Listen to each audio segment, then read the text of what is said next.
Tonight on the Your Life Matters Show podcast. Yeah, I think a lot of times too, it's deeper that, I was joking around about I'm tired, my body hurts, I can't sleep, that can all be the same thing.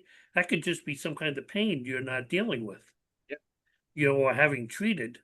And you'd be surprised once you get that taken care of, that so-called cloud hanging over your head, that little depression, will go away because you're feeling a lot better.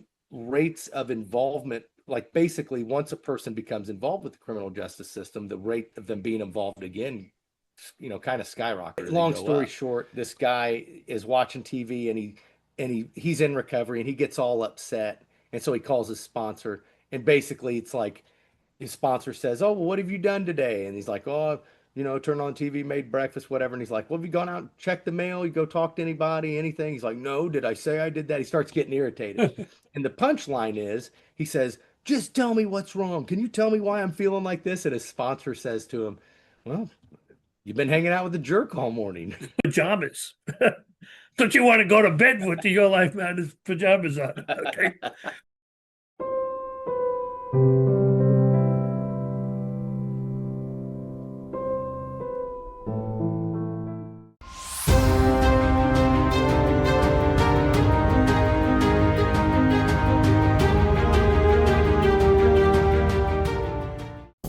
Welcome everyone. We're so glad you made the choice to watch our show this evening and joining us for another episode of the Your Life Matters Show podcast with your hosts Steve Hodgson and Dr. Eric L. Davis.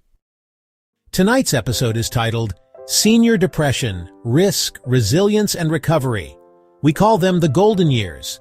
But for too many older adults, the color has dimmed, quietly, invisibly behind words like, "I'm just tired, I'm slowing down," or "I don't want to be a bother." Depression in later life doesn't always look like sadness.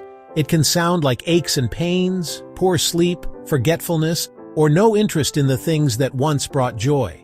It hides behind grief, behind new diagnoses, behind the loss of roles and routines. Today, we open the blinds. If you're caring for a parent or grandparent, if you are an older adult, or if you work with seniors, you're in the right place. Did you know? Major depression affects up to 5% of older adults.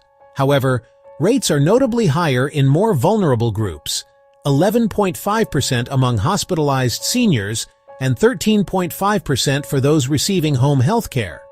A 2021 report found that 2.8% of adults aged 65 and above experienced major depression, while 13.2% exhibited clinically significant depressive symptoms in 2020.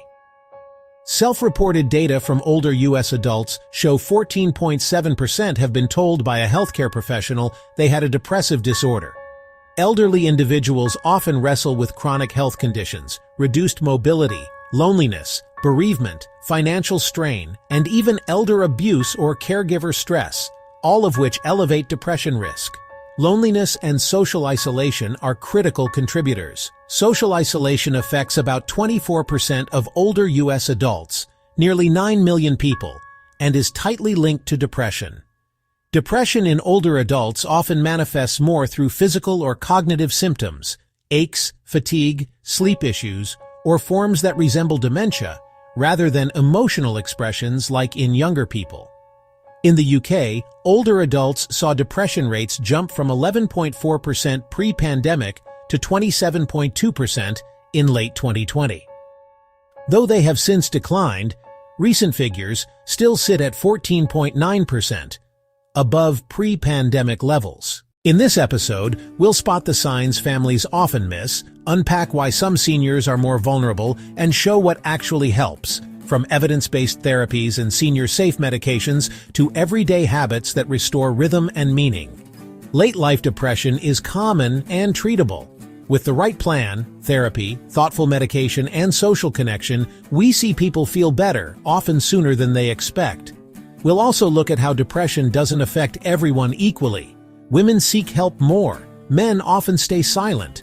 Rural seniors face access barriers. Veterans carry hidden wounds. LGBTQ plus elders and seniors of color navigate stigma and fewer supports. Knowing these differences helps us aim care where it's needed most. If you've noticed changes, sleep, appetite, energy, memory, motivation, Don't write it off as just aging. Ask, listen, make the appointment, bring a list of questions. There is a path forward. And for caregivers, your steadiness matters, but so does your support. Share the load, keep your own appointments, and let people help you help the person you love. Stay with us as we shine a light on senior depression, risk, resilience, and real recovery. This is the Your Life Matters Show podcast. Here are your hosts. Well, howdy, and welcome to the Your Life Matters Show. I'm Steve Hodgson. As always, I'm here with what I call now the bald head of knowledge, Dr. Eric L. Davis. Dr. Davis, thank you for joining us today. Oh, my pleasure. Always a pleasure. What I actually thought of is, if anybody watches Porn Stars, okay, there's the guy from the museum, and they call him the Beard of Knowledge. Yes. Yeah. And I think I was watching that the other day, and I was like, yeah, the bald head of knowledge, okay? I can totally picture the guy you're talking about too, with the glasses exactly. and the hat. Yep. He almost Yep. looks Amish type of gentleman. Yeah. Yeah, really knowledgeable dude, that guy. Well, today we're going to open a conversation that far too many families tiptoe around, and that's depression in our senior years. We call them the golden years, but for many older adults, that gold color has been diminished substantially.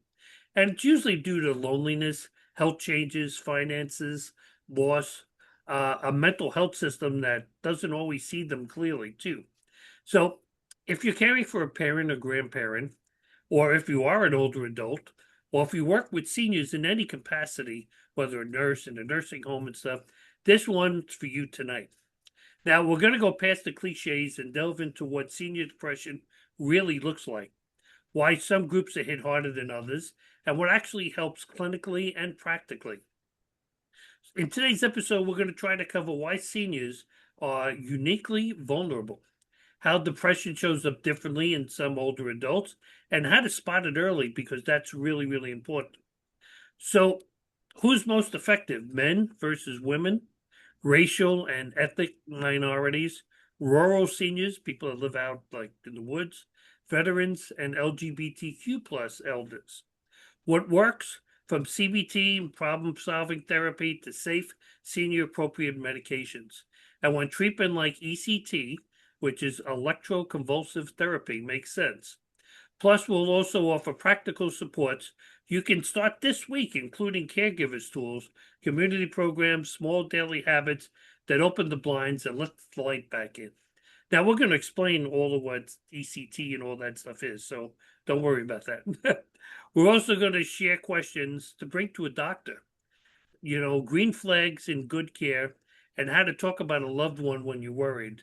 And if you're an older adult listening right now, remember, you're not a burden, and you're not alone. There's help, there's hope, and as we always say on this show, your life matters.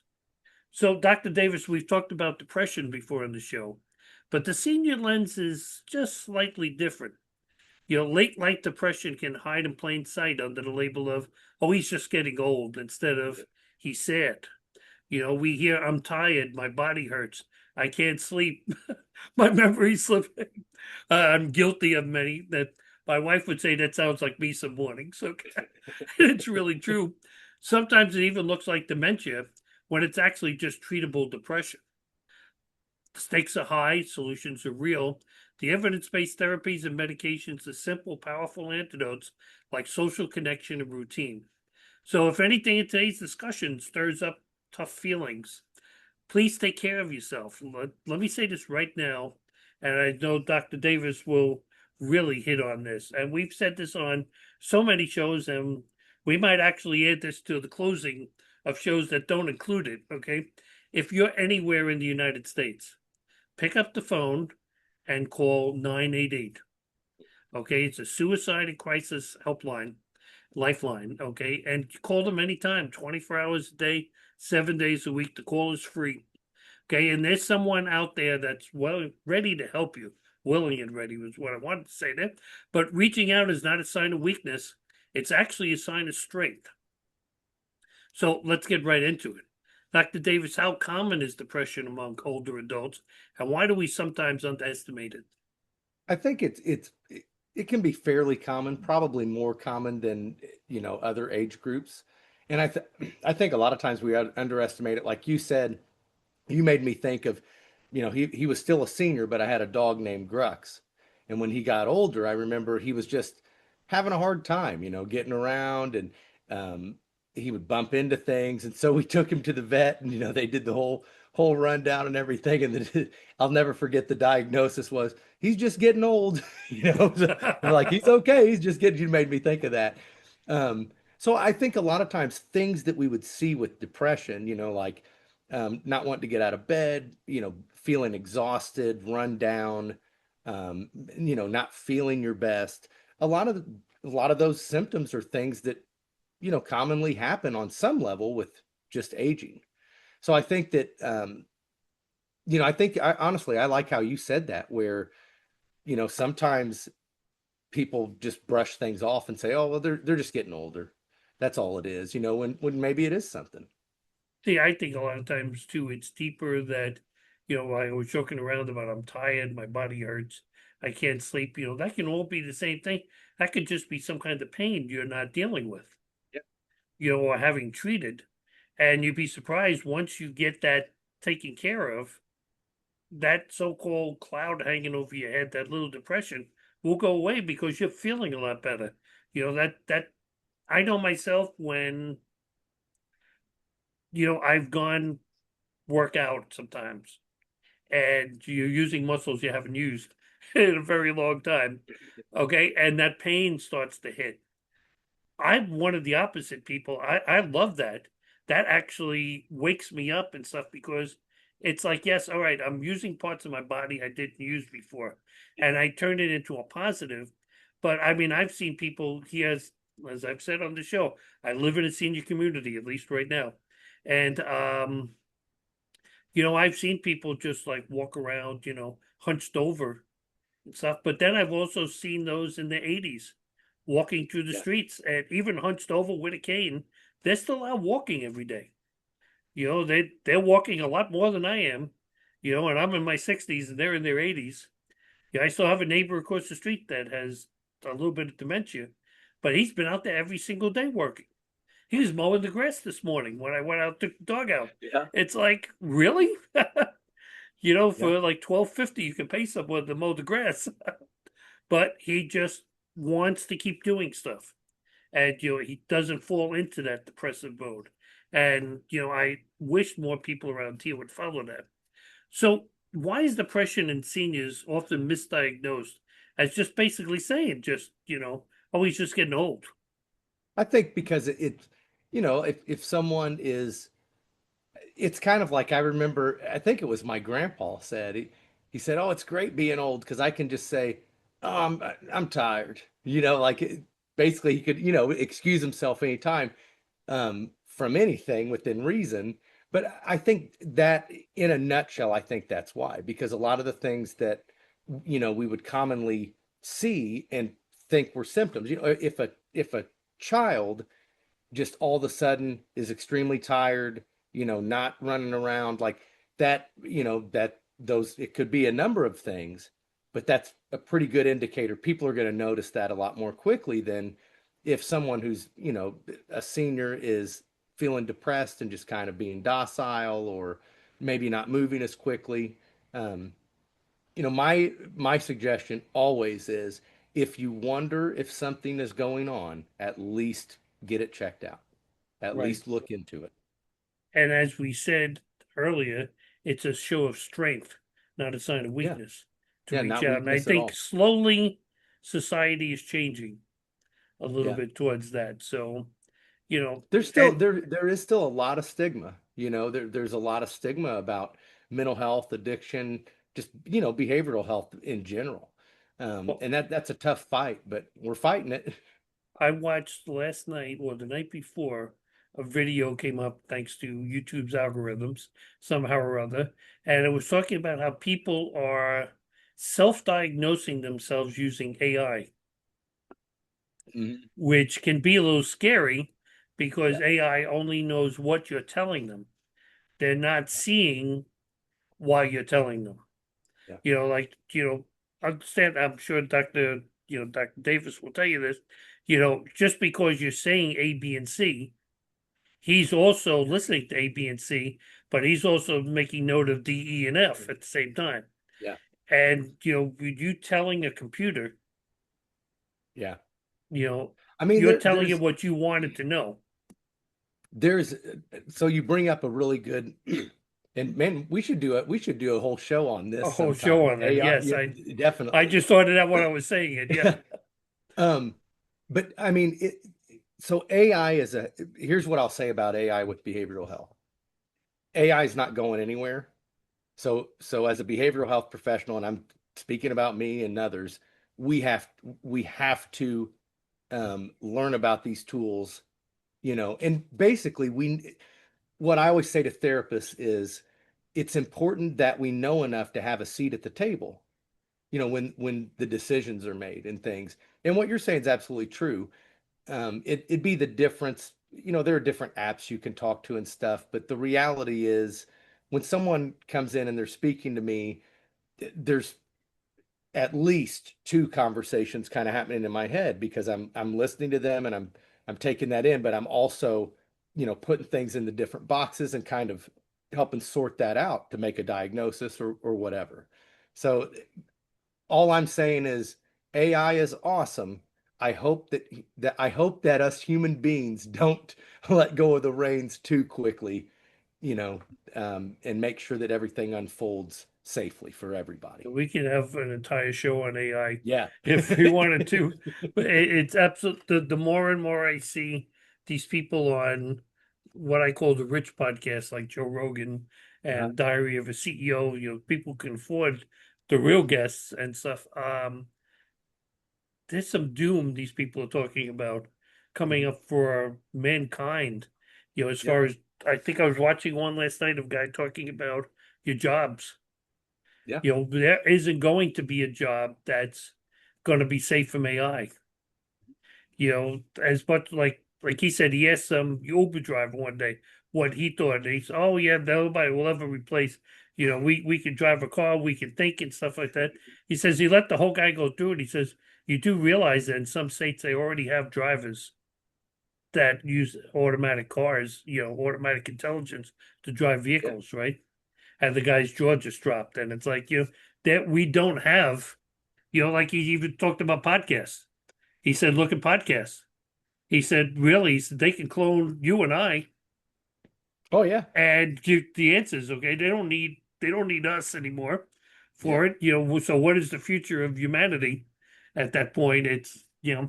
yeah, we could do some interesting shows, but let's go back to depression because that's depressing in Oh yeah. itself too. Yeah. All right. Are there certain signs that distinguish normal aging from true depression? I would honestly, it would be how the person feels emotionally, and granted, how I feel, like mentally and physically play off of each other. Obviously, I mean everything's interconnected. But I think that if you see signs that may be depression, it's important to investigate those, at least talk about them.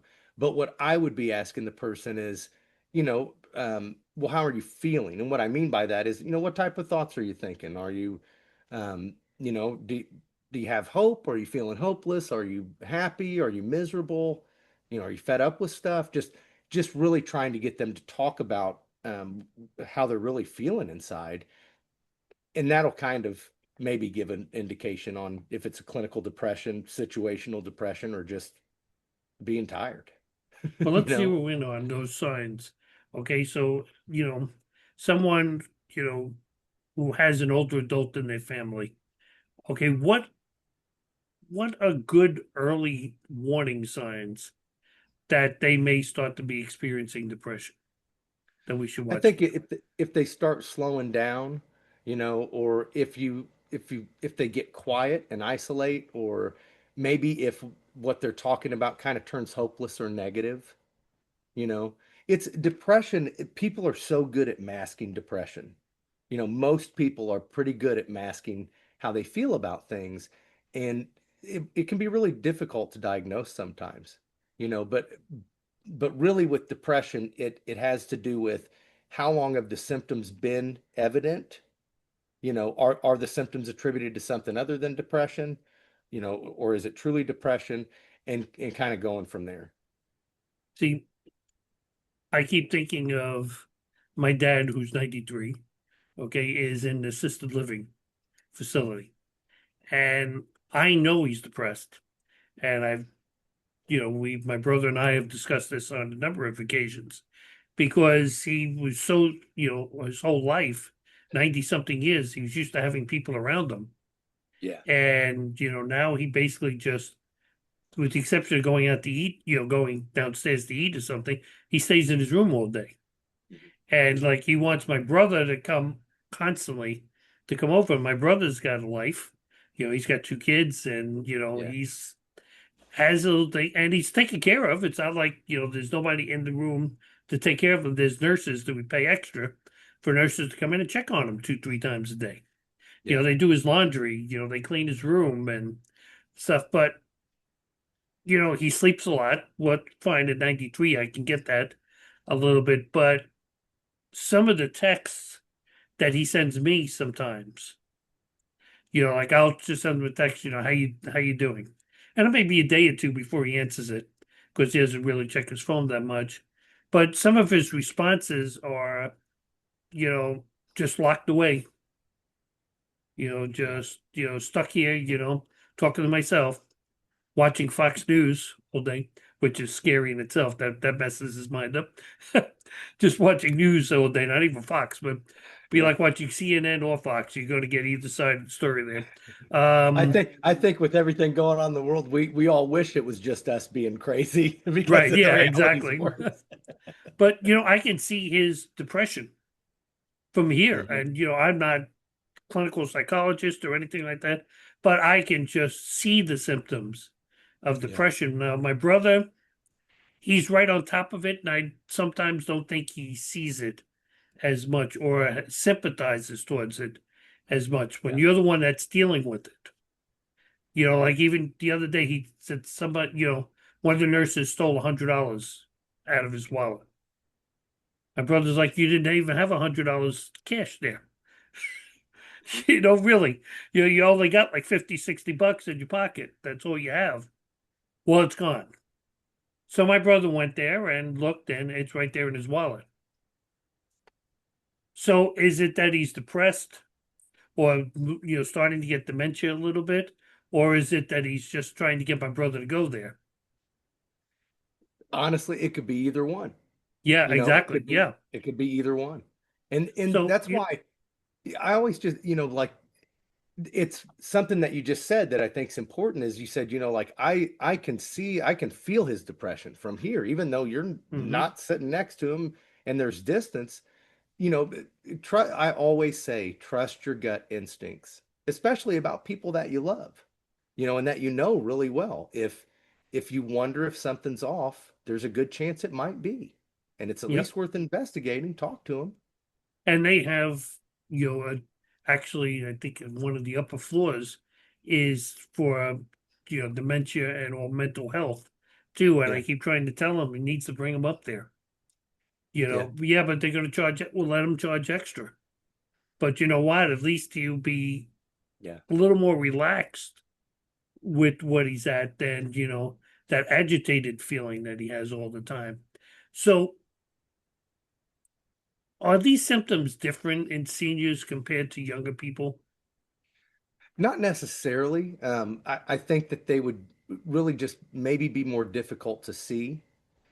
Things like just the exhaustion, difficulty getting out of bed, negative thinking. I think a lot of the physical things would be harder to spot in someone that's older. So then let me ask you then, can depression in seniors mimic dementia or other cognitive issues?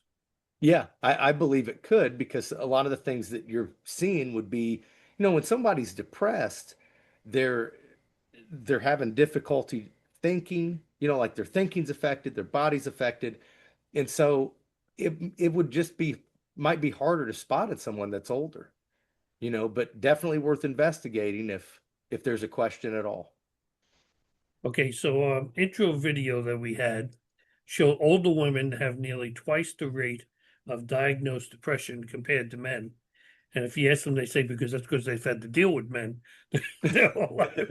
But underdiagnosed, but a higher risk of suicide in life, men are less likely to seek help, and depressive symptoms may appear as irritability, substance misuse, or physical complaints rather than sadness. Now, before you ask the question, I'm going to ask because I don't remember if it's in there, but there's, I'm down in Florida where the big thing now, legalize marijuana. Okay. And I have a lot of friends that still do that. Okay. I can't, sorry, I have lung issues, but can that be adding to the depression? That drug use, because I mean, come on, we all, anyone that's participated any time in their lifetime knows that it zones you out, calms you down, and everything. But for seniors, couldn't that calm you down too much? It could. I mean, it definitely could. I think that this is where a physician is really important because, with seniors especially, you would be looking at a lot of different drug interactions. Yeah, I mean, I'm just saying that there were, potentially more drug interactions or medications a person might be on. They may have physical conditions that can be exacerbated by substance use. I mean,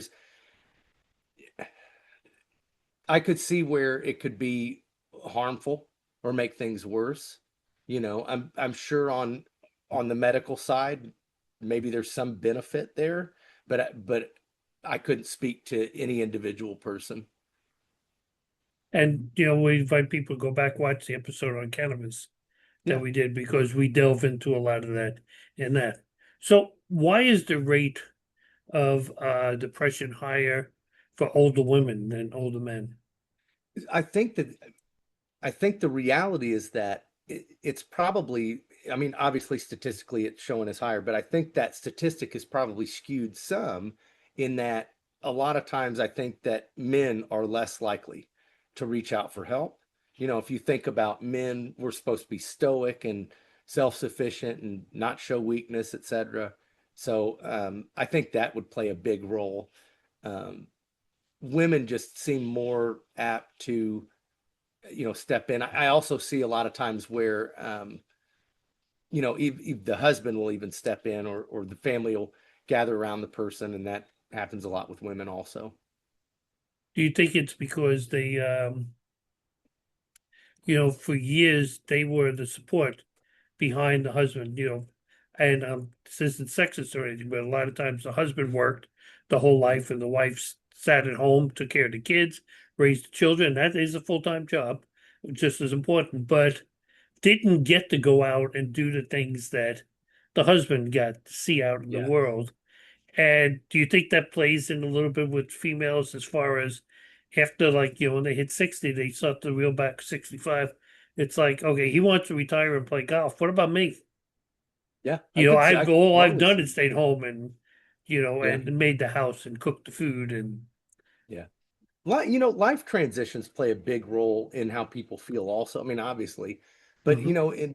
when when individuals get older, a lot of times there's empty nesting. There's big life transitions or retirement. I mean, like I've experienced empty nesting. I have no idea what retirement would be like, but if it's anything like empty nesting, it affects you more than you would ever think, until you kind of go through it. So does it affect men and women any differently? It can, but not in particular, I wouldn't say. Okay. Okay. Now, what about racial, cultural, socioeconomic groups? Someone that, I see, I live in a very interesting area. Ocala has has the mix like Indianapolis does, where you have rich people and then you could go to the opposite end where you have homeless and poor people. I mean, I can see, depression in seniors at an older age thinking, I've been held out for years. I've never had anything, and now this is how I'm going to go out. Yeah. I think that, sorry, what was that? I'm so sorry, man. I Well, I totally mean, had, is it any, no, no, but I mean, is it any different? Depression, does it affect seniors different, based on their race or their culture? so yes, it actually can.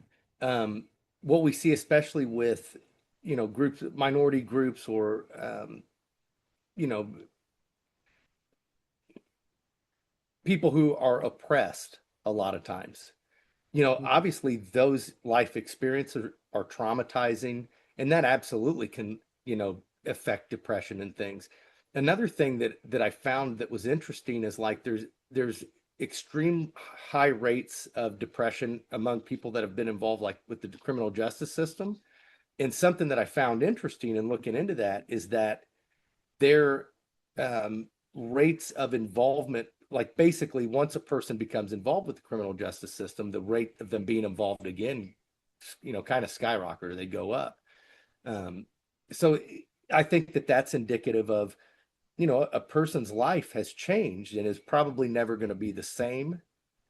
And that's a really tough pill to swallow for anybody. What about veterans?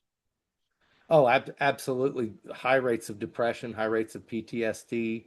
Um, anybody that sees combat or anything like that. I mean, that's a lot to deal with. Then we can go to the LGBTQ plus. Okay, I Yeah. mean, their rates of depression are significantly higher than regular LGBTQ plus adults. Okay, why is that? I think it's really because of the oppression that there's stigma, there's oppression, there's discrimination. I think that's a big thing. A lot of times with individuals with LGBTQ plus individuals, sometimes if they're in the process of coming out or something like that, there's a lot happening there, and they're dealing with a lot already, where, when life happens on top of that, you know, obviously when we're dealing with things in life, and no one knows the battles that people are fighting, you know, um, but I'll use this as an example, depending on what's happening on any given day, I may be able to handle more stress than I could ever imagine I could, or, no stress at all. It just depends on, and, our body and the environment interact. And I think, the LGBTQ seniors probably face a lot from family Yeah. at that point too, It, I don't know about being around grandchildren and stuff, it depends on the type of family. If you're very open to it, and they're open to things, that's fine. But I've seen people where they don't want them around their kids. Mhm. And, they don't want them influencing, and it's the grandchildren. Come on, they're not going to take them and, bring them away and, Yeah. sit them in a special LGBTQ school and try to Mhm. educate them. They want to be a grandparent to their child. Yeah. And I'm sure when there is that friction, there's probably a lot of depression. I can tell you as, grandfather of four, okay, you want to see your kids, your grandkids, you love spending time with them. And actually, I'll enjoy it more now that I'm feeling healthier and stuff than I was Yeah. for a couple of years there. But it still never stopped me from wanting to feel that, that happiness when they're around and watching Yeah. them grow. I mean, most of them are almost teens now. So, I've watched them grow, but I can imagine what it would be like for those that can't be around their kids. That's got to Yeah. be really, really tough. There's a client that I worked with, and he was gay, and he had never come out to his family, and he was, I believe at this time, was like 68. He was an older guy. And so one of the first things that he wanted to do was, I'm there to support him. He wanted to come out to his family. So he came out to his family, and they were so supportive. They were super supportive of him. And then what was kind of interesting was, then he felt bad. Like, then there was I can't even talk today, the depressed feelings of regret, saying, well, I've known this forever? Why did I wait so long? And there were aspects of him feeling like he had, wasted a lot of time, um, Trying to cover up basically the fact. hiding. Yep. Yeah, Hmm. so there's a lot that goes into that. I mean, there really is, and depression's a very real thing. I know a lot of times people, oh, I'm so depressed that the team lost, and it's like, well, that you might be bummed that the team lost, but clinical depression's a real thing, you And know. yeah, and and maybe before we move to a different subject, let's talk about that. Have we overused the word depression? Probably, I I think mean, so. we hear people, I'm feeling more, he's a little depressed today. Yeah, And he's not really depressed. He's just feeling down today. yeah, It's not really depressed, but we've taken a lot of the what's the word I'm looking for? We've taken a lot of the importance out of the word. Where yeah, we've normalized it instead of pointing out that, hey, it's like, you don't say, he just got cancer today. No, yeah, cancer is yeah. something that's really important. But I think we've downplayed depression in I society. think so too. I think we've downplayed a lot of behavioral health terms like, addicted or depression. Um, I think it's important to just acknowledge the true gravity of what that word really means, which it means I'm really depressed. And if you think about something being depressed, it's like you depress a button or Right. something. It's, Holding it basically, down. Yep. yeah, feeling like you're being crushed under the weight of Hmm. whatever it is. It's something that a mentor of mine, a guy named John Sullivan, he passed away last year, I believe, well, a year or two ago. But he was one of my greatest mentors and an amazing guy here in Indianapolis. And I always remember him telling me, he always said, depression happens when someone deals with too much for too long. That's what he always said. And it was like, wow, there's a lot of truth to that because if you think about it, you can take the happiest person in the world, and if they're going on in their life and it's, just pushing, I mean, eventually people can only take so much. So that's kind Yeah. of how he always framed depression. But depression really is, you know, um, it's a it's a something happening in the brain, and it can be treated with medicine and therapy. And so we definitely underuse or And under, if you yeah, underutilize the term, but yeah, if you look at then just with the scenario you just mentioned, people that have gone their whole life being pushed down and shoved down, mhm, they become seniors at that point, and that's when, the show today we're talking about is senior depression, because it could yeah, be a culmination of all those years of all the different things that are taking place, and not just something like what I'm going to talk about next. Perfect segue there. Okay, into good, finances and with seniors, yeah, because financial strain in seniors now, this can significantly contribute to depression through several pathways. It can cause chronic stress, leading to social isolation, strained relationships, and a reduced quality of life.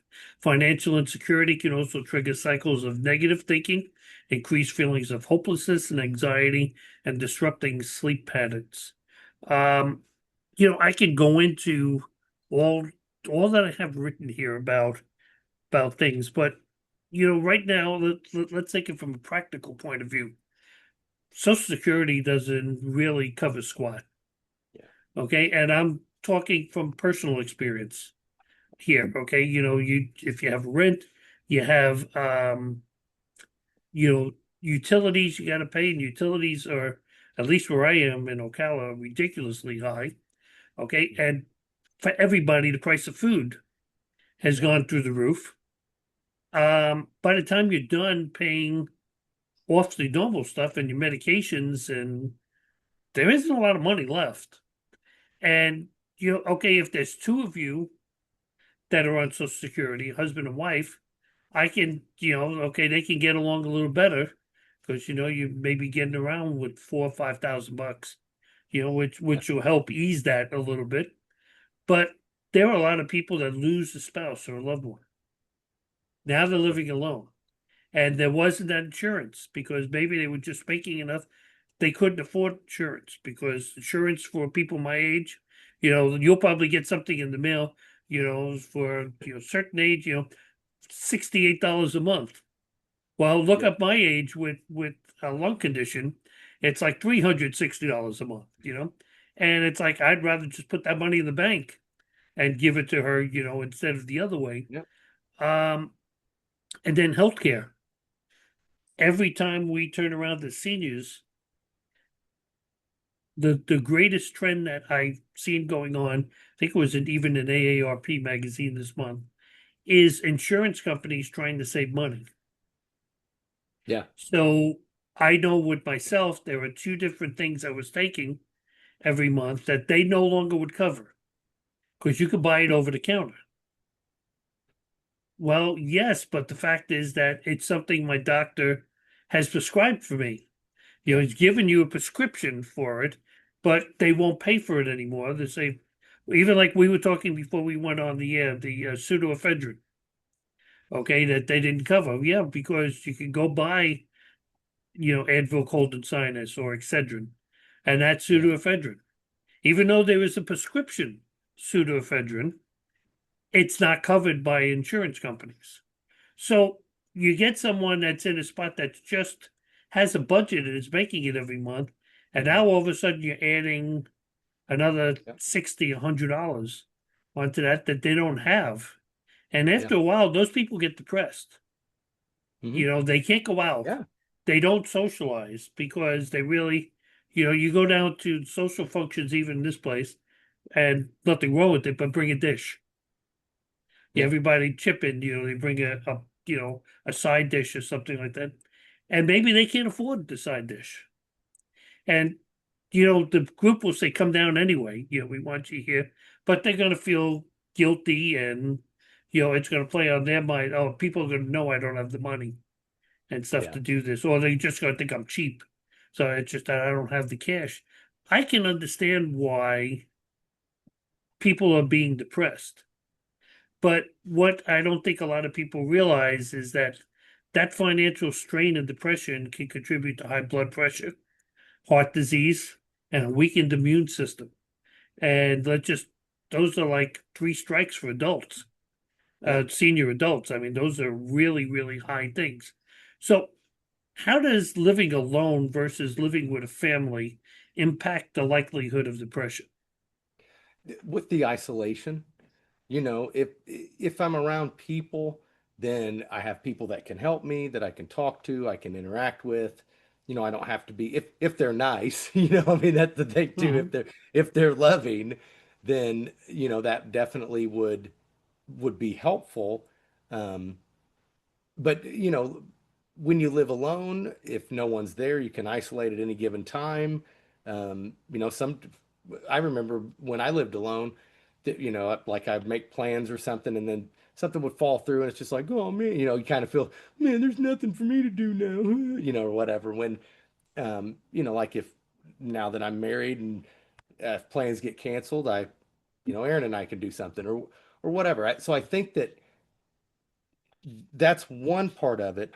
Another problem, and you kind of hit on this with the AI, but when a person lives alone, they can basically find themselves in an echo chamber, to where if everything that I'm thinking is negative, and there's no one to tell and there's no one to discuss that with or challenge what I'm thinking or to, to step in and say, okay, well, I hear you, but that's not true, Eric, something like that.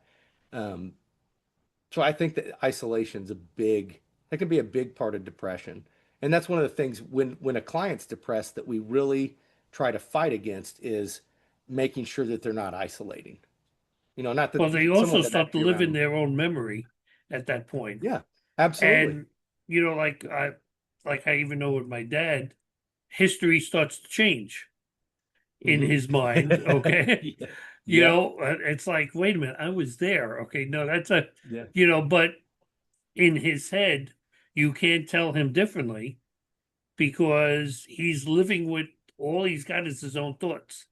Yeah. There's a When you're joke living. that I tell in treatment, in substance use treatment where, long story short, this guy is watching TV and he's in recovery and he gets all upset. And so he calls his sponsor. And basically it's like his sponsor says, "Oh, well, what have you done today?" And he's like, "Oh, turned on TV, made breakfast, whatever." And he's like, "Well, have you gone out and checked the mail? You go talk to anybody, anything?" He's like, "No, did I say I did that?" He starts getting irritated. And the punchline is, he says, "Just tell me what's wrong. Can you tell me why I'm feeling like this?" And his sponsor says to him, "Well, you've been hanging out with a jerk all morning." you know?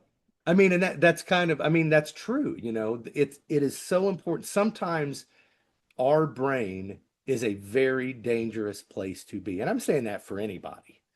We all have our dark thoughts, our dark side, um, everybody has that, but there's enough help in the world. None of us is hopeless. Even if we feel that way, no one is hopeless. And we're going to go into, it won't be our next episode, but the following one may go into Carl Jung, and because every time when you said that, I thought of the places you should never let your mind go into. And I think that's so important.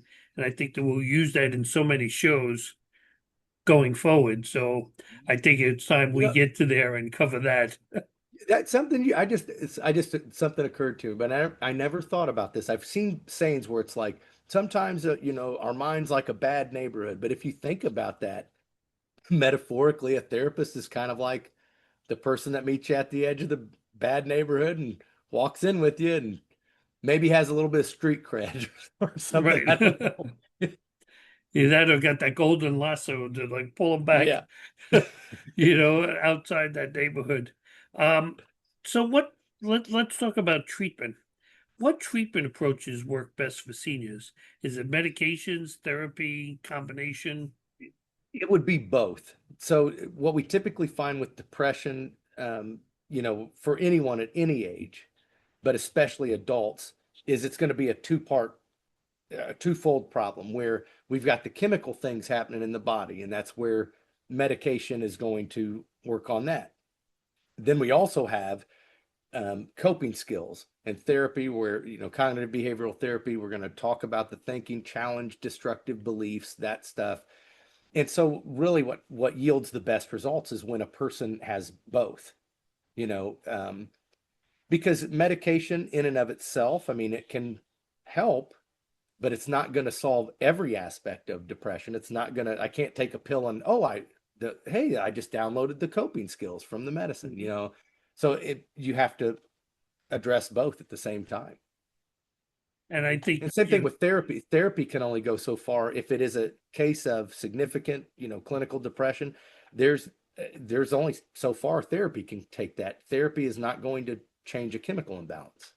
right, and that's why you're taking the meds, because the meds are working on that chemical imbalance. Exactly. Unfortunately, there's a lot of seniors that don't like to take meds or take their meds and stuff. So they come, oh yeah, they're giving me, whatever that's controlling that, and they're actually not taking it. And you're wondering why they're still acting the same way. And then someone cleans up their room and they find 15 pills in the drawer, because they're just not taking the pills. Now, I said we were going to talk about it earlier. What is CBT and how effective is it? So cognitive behavioral therapy, so that's what CBT is. And basically, cognitive behavioral therapy is a type of therapy that we use where we take a looking at a person's thinking and behavior. So with depression, for example, we're going to take a look at some of the catastrophic thinking or the hopelessness or, and challenge some of those beliefs. And then based on that, basically it's teaching a person to identify when unhealthy thinking is going on and to do something different about it. So in substance use disorder treatment, we typically use cognitive behavioral therapy because we educate the client on what the addictive thinking looks like, what they'll be experiencing, how addiction affects my thinking, and then how to identify when that thinking's taking place and to do something, have a plan to do something different. And so that's why CBT is it really is kind of the go-to for therapy. Just out of curiosity, now just listening to that, do you find people are shocked when they learn what some of their thought processes are, that you know what their thought processes are when that addictive thoughts start to come into their heads. Yeah. Because, I can see that, all of a sudden where you start, I was always aware of signs like that, but there are a lot of people that don't. I mean, heck, Yeah. we even had, Jim's son there on the show about that, and basically he didn't even realize the signs Yeah. that was hitting him. I mean, Yeah. people, are they like completely shocked when they learn? Well, wait a So a minute, lot yeah, of I've times, gotten that. Yeah. I think especially, and that's why not isolating. I mean, I can also go back to that. That's why not isolating when you're struggling is so important, because if you can find the right people, if you can find people that have gone through or are going through, the same types of things, it doesn't mean that they're an expert on it, but they have priceless information that you cannot buy, which is their experience with whatever it is. And so I do. It's pretty interesting to see the light bulbs go off, and people I've had people say, like, "How did you know that?" Or so we'll be in a group and another client will say something. It's like, "I've never told anybody I had that thought," or um, And I it's not think the it same does. It thing. It's shocks not them. even for, addiction, Yeah, but it could be the same thing for battering. You absolutely. deal with, Yeah, where there's a pattern of thoughts they start to go through. yeah, And, it's recognizing those patterns is the first step to stopping the end result that's happening. You yeah, have to know when your mind is saying kill, when that little switch is turned, you yeah, have to be aware, okay, there's that switch. Here's what yeah, I need to do instead to tone yeah. that And off. you're exactly so. With that, we call it thinking in the red. So, like in Hmm. working with batters, and that's anytime abusive thinking is taking place, that's their key. Like, we teach them to identify that, and it's okay, I'm thinking in the red. I can either move forward on this, or I can step away, and everybody has that choice. But CBT takes a lot of different forms, but it's a really useful tool. And then we also talked about ECT, electroconvulsive therapy. What is that and how effective is that? So ECT would be something that they would do in a hospital.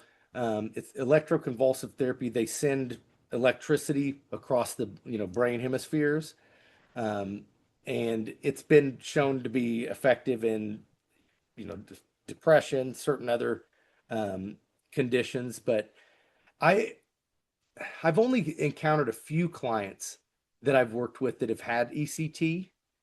You know, um, so I don't have a whole lot of experience as far as that, but um, I do know that I've seen it used a lot more often with older adults than others. Okay, so what about lifestyles? Um, there are changes that seniors can make beyond the medication and therapy. What kind of changes would help improve depression in seniors? Definitely, if they can do it, physical activity. That's one thing, is to get your body moving, maybe whatever it is, even if it's just walking outside for 5 minutes, but definitely try to move around, try to change your environment. Um, I think something that is effective.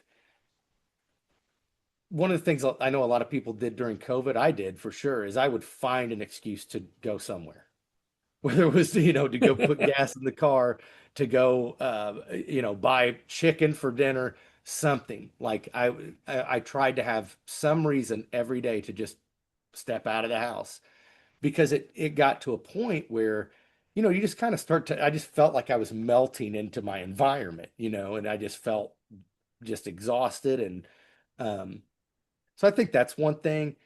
Reaching out, talking to people, even if you can't physically get out of being isolated. Thank God we have cell phones and all that, email. Like, reach out to people, talk about what's going on, make those connections. What about like spiritual practices? Would that help? Like if someone meditated and Oh, absolutely. I would think so. Mhm. And we're going to also next week we're going to be doing a show on random acts of kindness, volunteering. Yeah. I mean, if you can't figure out anything else to do, go out and volunteer in a homeless shelter. Or I know out here in Ocala, you can even go work for like Goodwill or Brothers Keeper or something, at a thrift shop, because the money that they make from that goes to help people and stuff. There's a ton of things, even with the schools. There's a ton of things that maybe some of the schools would be willing to have someone as a teacher's aide or something. If you're getting a feeling of belonging and that social interaction that you're talking about, that's got to help with the depression. It really does a lot. I mean, if you think about it, most of the time we struggle the most, when we're alone. I mean, that's the thing, like the teamwork, I mean, we can only do so much alone, and dealing with behavioral health really is no different. There's only so much we can do alone. Don't set yourself up to, have to struggle. And, there's tons of help out there. All you have to do is accept it. I think a lot of seniors feel okay when their husband of 50 years passed away. They don't want another relationship. And they think that means, if they're going to go out, social interact, and people are going to talk, I'm alone, they're there with this. But there are other things to do. Going out and doing things will help break you out of that mold.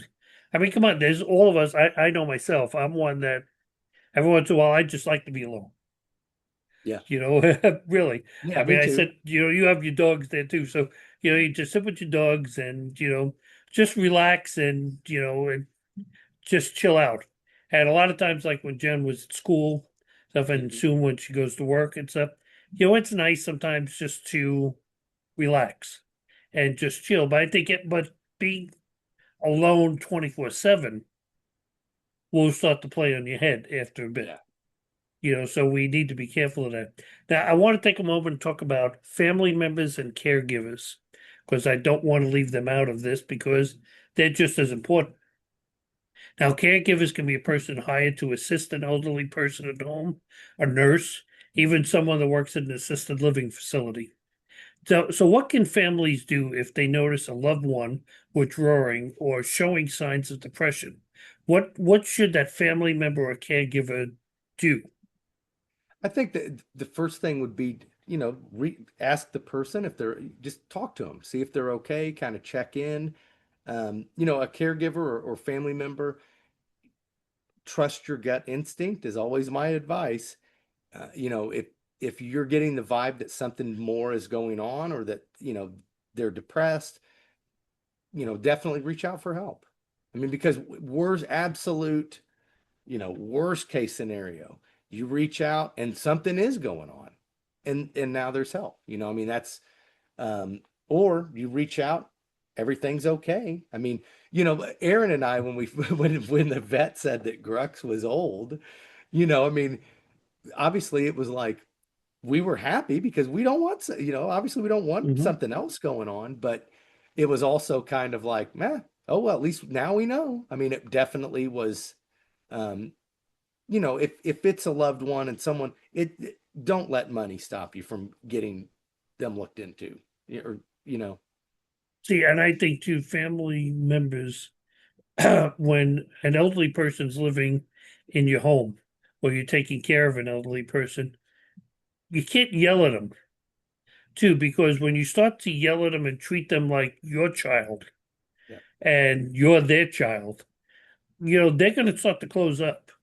And actually, I think you're going to exacerbate the depression even more when you're doing that, because you're making them isolate, whereas they have the opportunity of spending time with their family. You need to talk with them and not talk at them. And that goes the same for nurses or home care attendants and stuff. And it's very easy. I get it. It's very easy that line to blur a little bit. But so let's talk about a caregiver. Okay. How do they support somebody without burning out themselves? Well, one of the best ways they can be supportive of others is by practicing self-care for themselves. You know, any helping profession, it it's a lot. I mean, we deal with people who are hurting, whether it be physically, emotionally. It's a lot to take in. It's a lot to carry with us, and that's why really, nowadays from day one of school, I mean, it is all self-care, self-care, and we get, honestly, as therapists, we laugh about how tired we get of hearing it, but we hear it all the time for a very good reason because, um, if you're a caregiver or a helper, you're you are going to probably experience some burnout at some point, and that's okay. It's not something you're doing wrong, but it's something that happens and it just has to be dealt with. And I always use the example on a plane, when the oxygen masks come down, the flight attendants always say, if you have a baby, grab the oxygen mask and put it on you first, then Hmm. put the oxygen mask on the baby. And when the first time I heard that, what? What if something happens to I that want to save baby? my It's like, child first. Yeah. yeah, exactly. I mean, because that would be your instinct, would be to save the baby first. But if doing that, takes me out of commission where I can't help anybody, then so I think that that's a very self-care is a very real thing that we have to address. And I'm saying that for anybody, anyone. It doesn't matter what type of work a person does for a living, but you have to make sure that you're taking care of you and that you're not running yourself into the ground. And a break, vacation, a rest Yeah. sometimes is so important. Now, I know it's hard for you guys to watching to figure it out, but I mean, we actually took a week's break in between recording the last show Yeah. because you had a little trip you went on, plus you did work and stuff. But just I know for my own sake, after I did a couple of things for the podcast, I actually took like a 4 or 5 day break Yeah. of not coming into my office here and you say, okay, I need to work on the next show or something. No, you just got to take a break and you come back fresh from that and you Yeah. come back with a very open perspective. So, okay, so we'll sit there and let's say mom is starting to become depressed. Okay, how do you start that conversation, with her?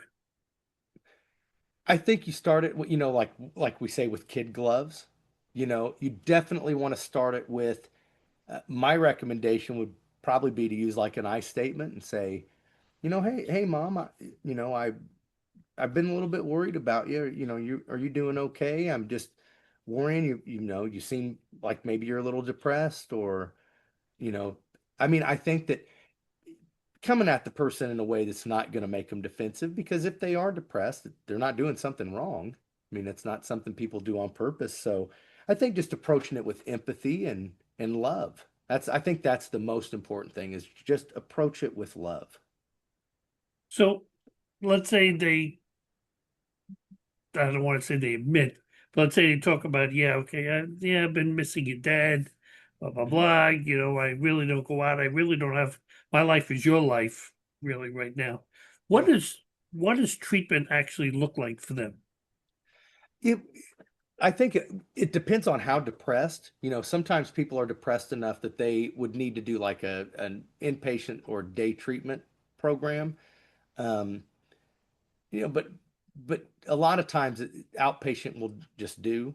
Um, so it really would just look like reaching out to a behavioral health professional, making an appointment, scheduling a time for her to go in and talk to somebody and to go from there, to but at least to get her connected with services if she needs them. So when the family's talking to somebody and they mention that they've had suicidal thoughts, Mhm. what should they do right away? If the person is expressing suicidal ideation, then I would either call 988 immediately or take them to the nearest hospital or emergency room. Um, because really, if a person is suicidal, the time to act is now. Right. And you shouldn't wait on that. And No, that's absolutely not. really the reason I brought that up is, they make that decision in a flash second. And if you haven't worked on that, it may be too late. You say, oh, yeah, maybe next week I'll give them a call. No, do it now. Okay, because they may not be in next week. So we talked a lot so far about senior depression, how to be aware of it, how we should take action. But I want to close up with a few questions on this because we've been going for a while. I don't even know how long. Can seniors truly recover from depression even after years of struggle? Yes, definitely. It's the thing is with depression, and I want to tie this into grief a little bit, and grief and depression go hand in hand, but they're very different things. With grief, a lot of times the best that we can hope for, and the reality is what truly recovered looks like is typically melancholy, where it's like when I talk about my dad, Ron, that passed away 20 some years ago. Like I'll talk about him and I can tell stories and I'll tell a funny thing he did and I'm laughing, but I'm grieving too. Like sometimes I tear up a little bit, definitely not as much as I used to, but that is as good as it gets. It's like a healed scar, but there's still going to be that mark there, you know? So I see that happen a lot of times with, when a person struggled with depression or with grief for a long time, they'll start beating themselves up because they'll say, well, I should be fine by now. But the reality is there is no one size fits all. Mhm. Some individuals might be dealing with depression and, feel completely better in 2 weeks. And for others, they may struggle for a long time, but it doesn't mean that it's not fixable and that it can't get better. Now, I know I asked you before, and I don't remember. But that's okay. That's I'm getting old, okay? But Me too. does treatment work? Is it any different? Your therapeutic treatment that you give someone with depression, is it any different for seniors than it is for younger adults? No, not really, other than, there may be senior topic type things that come up, Mhm. but other than that, like, aging wouldn't typically come up if I'm working with a younger client that's depressed, but all of the same things are really there, where um, the fatigue or the irritability or sadness, I mean, it's all the same things. It's kind of like uh, depression is a person, but it wears different clothes. You know what I mean? Yeah. Wears different Hmm. outfits, and it would wear a different outfit with a senior than somebody else. All right, so let's go to one final question. What message would you want family members, caregivers, and even seniors listening right now to hear about depression and hope? So first of all, like I said, depression is something that happens. It's a real thing. People don't become depressed simply because they're, just not good enough or I mean, depression is a thing that happens and it can happen for no reason whatsoever. Clinical depression can just come out of nowhere. Always remember that there is absolutely help available. No matter where you live, there's help. Dial 988. They will connect you with help. Um, and pursue that. If you're feeling depressed, reach out to somebody and try to address it. If you don't, depression is not something that just is potentially going to get better on its own. So reach out and seek some help. Also, it's not a hopeless situation, no matter what. Depression is not a death sentence. It's not, an incurable disease or anything like that. It's something that people experience. And the good news about depression, like the bad news is it's a very real thing. It's not easy to deal with. The good news is it's absolutely treatable, and it's absolutely treatable with medication and with therapy. Um, and I'm here if you need me, and I know other professionals are too. Well, if today's conversation has helped you see yourself or even someone you love more clearly, then of course that's a big win. Because remember that depression later in life is common, serious, and as Dr. David just said, treatable. The story doesn't need to end at, well, this is how it is. No, it can Yeah. change. But you need to notice the signs beyond sadness the changes in sleep patterns, appetite, pain, energy, motivation, memory, or interest in the usual things that they do. Someone just, is used to every day going out and, like, for Florida here, sitting out over the night for an hour and reading a book, and they suddenly don't have interest in doing that anymore. Yeah. There's a sign something's wrong there. Okay. And those are the kinds of signs that we're talking about. They may be so subtle, but we need to pay attention to them. And remember to ask directly but gently. Okay, I've noticed you seemed a little different lately. How you feeling? Listen without fixing is powerful. Sometimes the senior just wants someone to sit and listen to them. Even if they're telling you the same story you've heard over and over again, don't interrupt them. Let them tell the story again. Could tell you quickly, I had a neighbor in Indiana, an elderly woman who would sit there and she would tell you stories about right across the street. There used to be a train tracks that during the war, they used to use the trains, to bring artillery and stuff across, Indiana. And she would tell the same stories over and over and over again. But you know what? It didn't stop me from going over there. She lived alone and stuff, and I would sit there on the front porch for an hour at a time and listen to the same stories over and over and over again. And you could tell the smile warmed her heart because she just wanted someone to talk to. That's all it was. And she began to trust me after that because she knew I was listening without, like, oh God, here we go again, type of thing. It was more like, really? Okay, so there was like right over there, that's when, and you ask the same kind of questions every day. She didn't remember, but they just wanted someone to talk to and to share their memories with. And I'll tell you, one of the things you may want to do, and again, going off here, but when I ran photo memory DVDs, one of the things that the first job we ever got to transfer videos to DVD was from this family, and they had interviews with their grandmother and their grandfather. Oh, wow. And they sat them down one by one on the couch with a video camera and asked them a bunch of questions about what it was like growing up. What was the street like that you grew up on? What was life like? What time did you go to bed? Were you able to hang all the stuff that would be gone when they passed away? I mean, you'll never know. You might see pictures of it, but you'll never know the stories behind it if you don't ask them. But you could also tell it perked them up by mid-stories.